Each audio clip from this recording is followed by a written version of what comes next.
Hello YouTube, and thanks for joining us here at Wild Irish Bushcraft and Survival. And today, lads, we're going to be doing and reviewing the Schrade Kukri Machete. Okay, now this is a beautiful piece of bushcraft tool and survival tool as well. And this thing is absolutely wonderful. Now, what we're talking about it is the mini gnome. Now, you can see I've used it a bit already. I'm not going to lie to you, I've already taken this out and done a bit of work with it. And so you can see the powder covering is a bit taken. That's going to happen with any bushcraft tool if it's done right. If you're not making the covering come off like that, then you're not doing your job to put your knife through the rigors. But let's talk about the knife now. Okay, a lovely 9.9 inch 3 CR13 stainless. And we're talking about a brilliant sharp blade here that comes out of the box sharp as sharp can be. Shaving the arm, cutting paper, that sharp. Okay, now the handle itself 5.2 inches with a wonderful palm swell here and a nice rubberized handle, so you can really get some good work in there, and it goes easy on the hand as well. Beauty of this is you can get some good chopping in there with the 3/4 of a pound weight that goes behind this. And you can do this, you have your little, it's a full tang by the way, and it goes with your little lanyard hole, which is really important for really rugged work. But you can get a lot of good chopping in here without any hot spots or any hand well. I was just chopping a bit with it, and no gloves or anything like that, and you can see it hasn't done a number on my hands. So the blade, brilliantly made, and again with the cookery design for more of a chopping ability and a lot more power behind it. Now, the Schrade company is a lovely company in of itself, and like I said, they really make a good quality blade, as it were. Now we'll get back to that in a moment. Now what we're going to look at here is our sheath itself. Now, again, I don't base a great deal of my purchases on the sheath alone, because let's face it, when you're in the wilderness, you're not going to say, everybody keep calm, I've got a wonderful sheath. No, what you're going to say is, does the thing pass muster?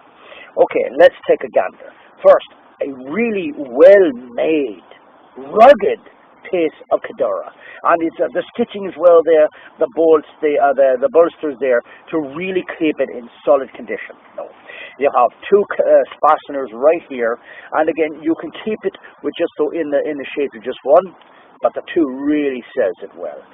Here you have yourself a fantastic detachable pocket hand here, in which case the pocket now you can basically keep or put off. It's up to you. I prefer to keep it off. I don't want it on anyways. But inside the pocket, here's what I think is really top grade for this. Inside, like many of the Schrade's bushcraft or survival knives, comes with a lovely diamond sharpener and a wonderful ferro rod, which we have obviously used, and it does a great job, believe me. Of all of them there are lots that really do a fantastic job. Now, a lot of other people have already reviewed this blade and reviewed this knife as well, you know. And the thing, of course, you fall over. But the thing I think is what happens is a lot of them are gassing on and really paying too much attention to the fact that it has the strap. Now, a lot of people don't like the fact that it has a strap, which can attach up here like this, so you can throw it over your shoulder, all Indiana Jones-like, or you can take it and strap it across there for across the chest, and all such. And you have your little straps here for the legs as well. Now, the big complaint a lot of people have been gassing on about is that it doesn't have a belt strap, a belt loop to just wear it on your belt. Now, I may not be an expert. Well, actually I am, that's why I do this, but I know fashion maven. But I'm pretty sure I know a belt loop when I see one. And the reason I know one when I see one is because that is one. I've used this on my belt. It fits fine. It's a belt loop. So please, everybody's saying, oh, I don't like it because it doesn't have a belt loop. Shut the hell up. There it is right there. Take a second look, please. Now, another thing I want to gas on about is a lot of people deride the fact that we're talking about a knife that's made in China. All right, everybody gasses on, oh, it's made in China. Oh, it's made in China. All right, for all those who are pissing and moaning about that, please shut the hell up. I mean, a lot of great, well-known, very reputable companies make their blades in China. Cold Steel does, Kershaw does, just to name a couple. Now, just because these are made in China does not delineate from the quality. Now, I base my findings, I base my work on a couple of things. One is I want bushcraft on a budget and survival on the cheap. Now, a lot of us don't have the money to go and afford, say, like a Tops Tahoma. Now, don't get me wrong, there's a top-rate thing. However, and quite frankly, if I could afford a Tops Tahoma, I'd be all over that like a bum on a bologna sandwich. However, I'm a man of my means, by no means at all. So I have to concentrate on survival on the cheap. And that's why this comes in handy. Now, you can get these things relatively. I got this for $30 a back. And the beauty of it, the thing I really enjoy about the fact that Schrade does, is they stand behind their products. Now, if you should happen to break this, again, the thing about it is they will stand behind it. Simply ship it back. I forget how much I paid for shipping and handling. Check them out. They're on their website. Send back, pay for the shipping and handling, and they will send you a replacement just like that. And that's the beauty of it. No questions asked. So how'd you do it? Just a simple send it back, and they'll send it back to you, provided you give them an address. Anyways, so that's the Schrade mini kukri, and what we're going to do now is we're going to delve into it. We're going to do some chopping, we'll do some battoning, we'll do some fine work, we'll use the steel to show you just how it works, and we'll show you exactly why we have our little Book of Eli look here with the old with the speed holes, as it were. So without further ado, let's get into it. Let's do some field work. All right.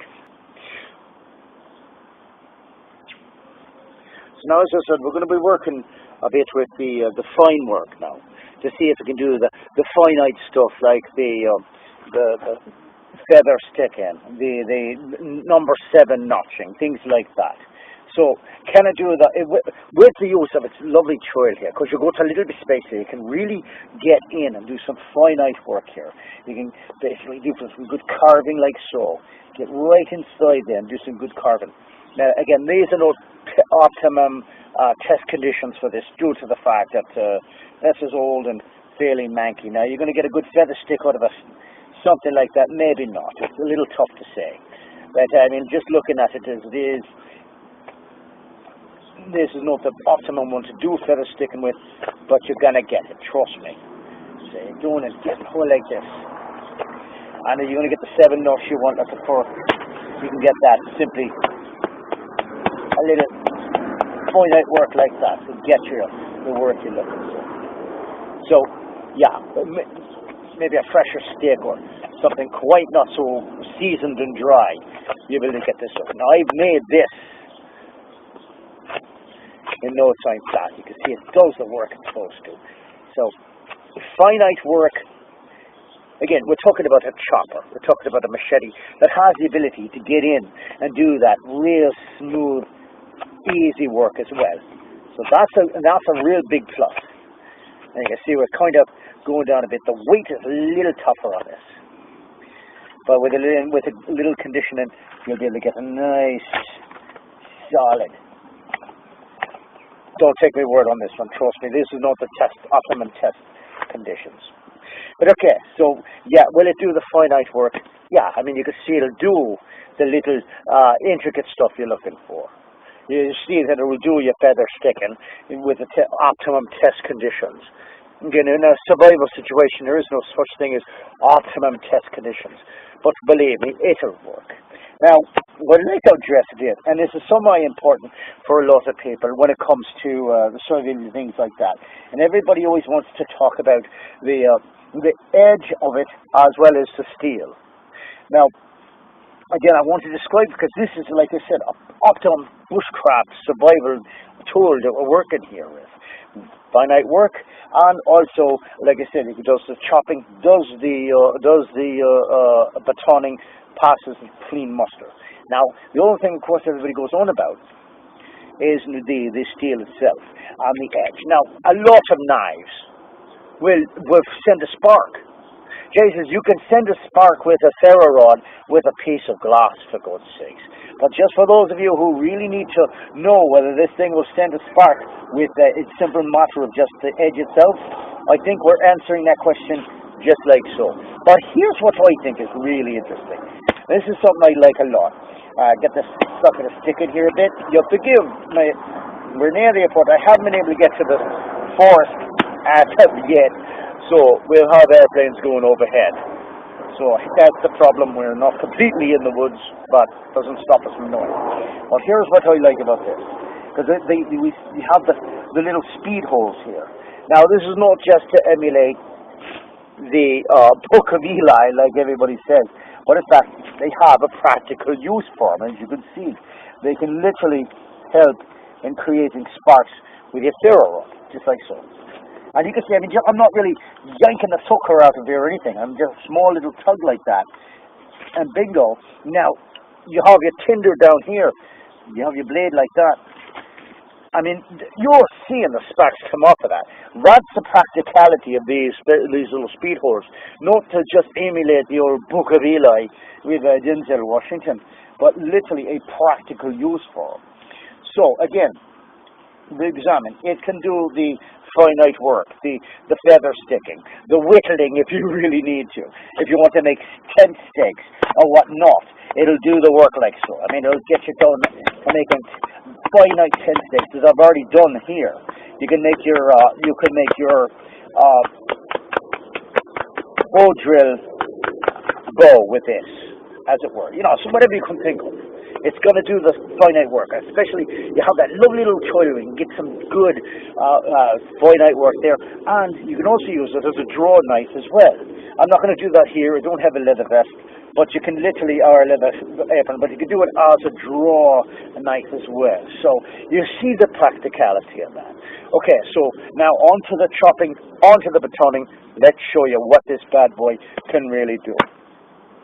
Okay, so now, yesterday we were trying to film this for battoning and chopping. You know, the sound didn't come out, so we're doing a part 2 of this. So today, as I said before, we're going to put it to the rigors and see how it bases itself or works on battoning as well as chopping. And we did the stick work with making feather stick and all that stuff, and showed that we've got a nice quality fine-tune work here. We can do a lot of fine-tune. Okay, and you can see we're getting a bit of work on the blade here. That's to be expected. You're working with a bushcraft tool. So now comes the part, the test of the method, as we were. And we're now working on our favorite here, and that's battoning. Now, every good bushcraft tool should be able to baton. And the reason for that, of course, is because you're talking about being able to cut down wood as well as cut down trees and such. You want to make sure it can chop, and you want to make sure it can baton.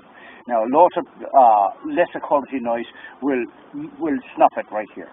Now, again, I haven't had a chance to get up to the forest and all to test this out 100%. So this is not the 100% test condition we're looking for, but we go to our pieces of seasoned wood. So let's see what happens. I'm going to try this out first. Okay. So now this knife has its muster. It should piss like that, no problem whatsoever. Now just cut right into there and did its number, no problem whatsoever. I mean, it just mastered that.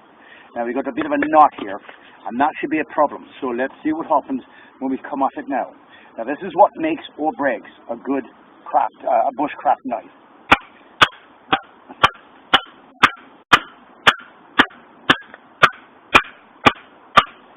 It's right to the knot now. This is what either makes it or breaks it, and we're talking about breaking. Went through flying colours, it batons perfectly. Again, you're going to get a bit of wear on the blade itself, and that's given, that's just going to happen. So you got to take that with you. Okay, so does it baton? Too bloody right it does. So let's see now. What about cutting? Now again, we're talking seasoned wood. Is it the best test condition? Maybe not. But let's take a gander first at the blade itself. No chips, still nice and sharp. Okay, so let's see what it does for chopping wise. Again, we're not a big load here, we're just working small area here. So, best test conditions, not the greatest, but let's just check out and see what happens.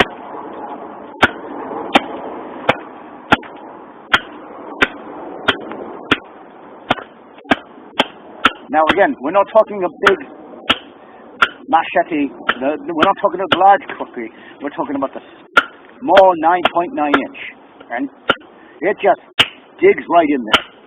I mean, it's going to town here. It's got a nice 3/4 of a pound work on this, and it's just cutting right into that bad boy. As you can see, it's going to town on this one little piece right here. Let's see, we'll go a little bit more. And this is a good piece of seasoned wood here, so this is a good hardwood too. It's not some little mamby-pamby piece of pine. This is a good solid hard wood here. And you can see it's just going right to town with that sucker. So, this guy, he's just biting right in there. This guy wants to chop. So, does it pass muster for a good bushcraft weapon, or a good bushcraft knife? Still nice and sharp. Brilliant on the ferro rod, the ferro rod itself. You saw how that works. Batons like a dream. Gets right through there, and it just bites right in there for chopping. Okay, so my final summation here. The Schrade Mini Kukri, with all the bells and whistles, with the sheath, which is apparently gathering a great deal of muck on here now. The 9.9 inch blade made of the fine quality stainless. The handle itself now, while chopping here, there was no hot spots here.